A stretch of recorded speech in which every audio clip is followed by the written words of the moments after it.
So here's a short little course on therapeutic ultrasound. I don't think it's, all inclusive, but should provide you with a good review or a potential overview depending on your experience. Special thanks to Dr. William Prentice providing us some of the materials that we're using for this presentation. If you do not have a textbook, if you're looking for something with the most updated information, look up rehabilitation techniques for sports medicine and athletic training. William Prentice. So this is the 7th version, I believe. Yes, it should be on there somewhere. But yes, so great resource, provides you, a lot of the information that gets into a little bit more detail if this does not provide everything for you.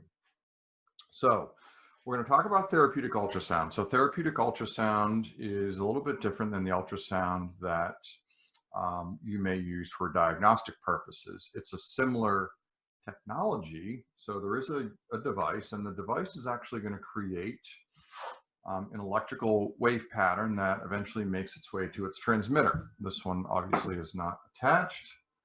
This one is, okay? So therapeutic ultrasound implies that we're actually going to use it to change a physiological process.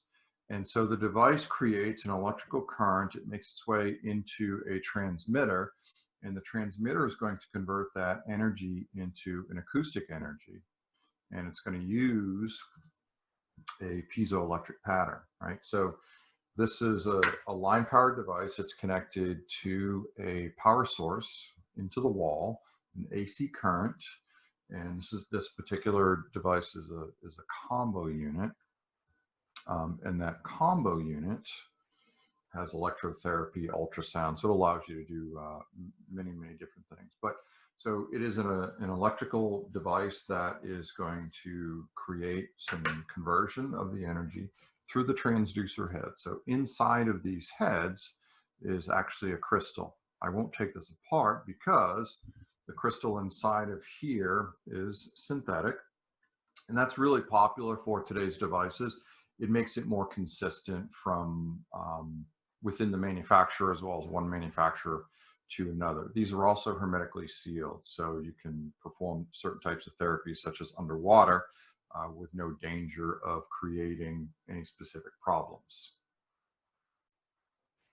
So therapeutic ultrasound can be thermal or non-thermal or athermal, meaning that it can actually increase tissue temperature, and we can get even greater than 4 degrees Celsius change, which is significant. So we refer to that as vigorous heating.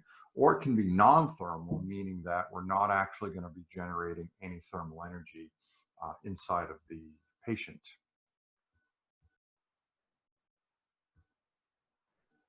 Okay.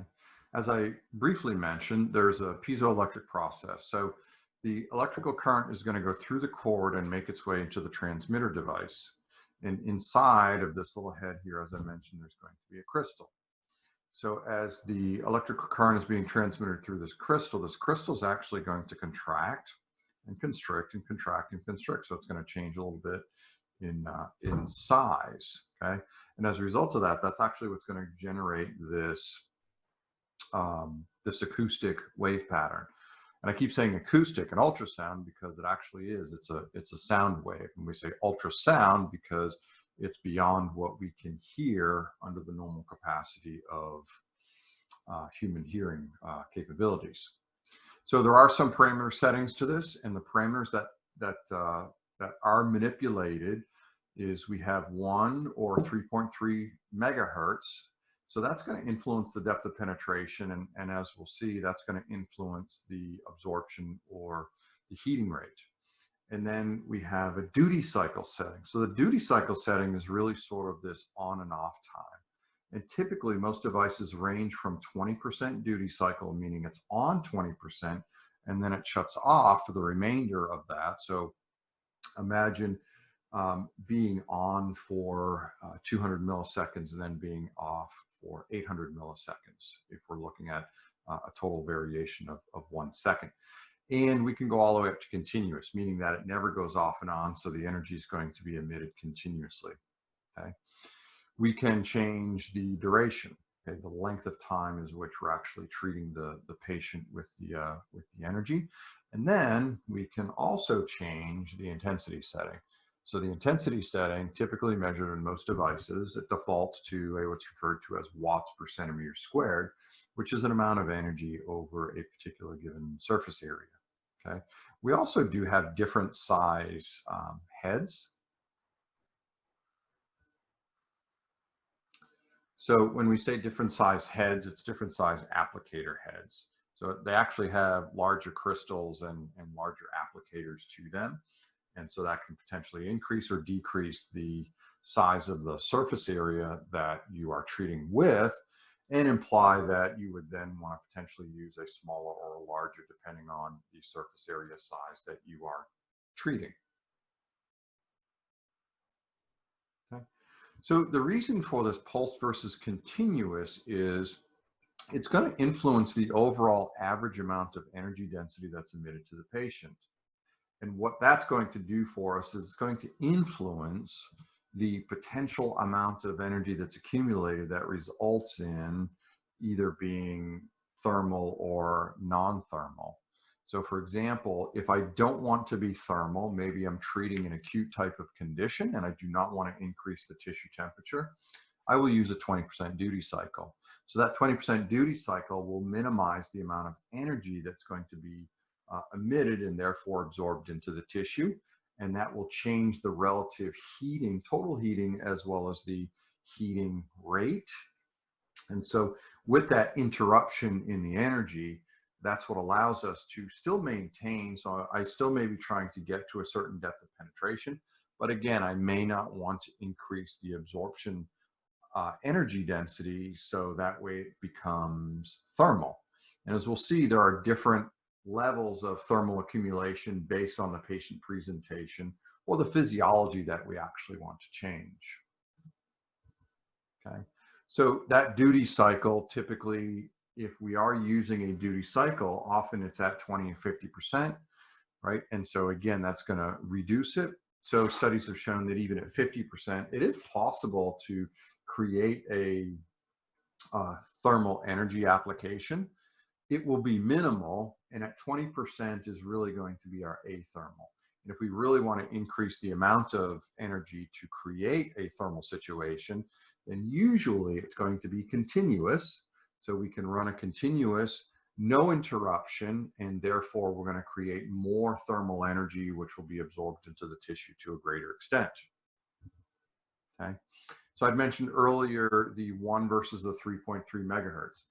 Now, in most of today's devices, I do not have to change out the applicator head. That's actually going to be determined in your device. And the reason is that as the energy is being emitted, and I kind of equate this to if you were cooking something on a stovetop, and if you have too much energy too soon, too fast, the outside is going to heat up much more quickly before you can actually get to the inside. So between the 1 and the 3.3 megahertz, the 3.3, greater amount of energy density, therefore that has a higher, more rapid heating rate. Okay, so I wouldn't want to use that for deep tissue because that would cause the more superficial tissue to heat up to a much greater extent and more rapidly than the deeper tissue, potentially eliminating my opportunity to give a complete application or treatment due to having to stop and cease the treatment by heating up the superficial tissue to any great extent. So we use the 1 megahertz if we're going to be treating deep, and we use the 3.3 if we're actually going to be treating more superficial, right? And again, using a stovetop analogy or even a microwave, that if we heat things up too fast, all that energy gets absorbed too quickly superficially, and it eliminates the ability to get to the deeper tissue when we are trying to, in fact, get to a deeper tissue. Another thing to take into consideration when we are treating a patient and determining the parameters and the length of time we're actually going to be treating a patient is something referred to as the effective radiating area. So that is developed in part by the manufacturers. Okay. So the effective radiating area has something to do with the devices themselves and how they're going to emit the energy.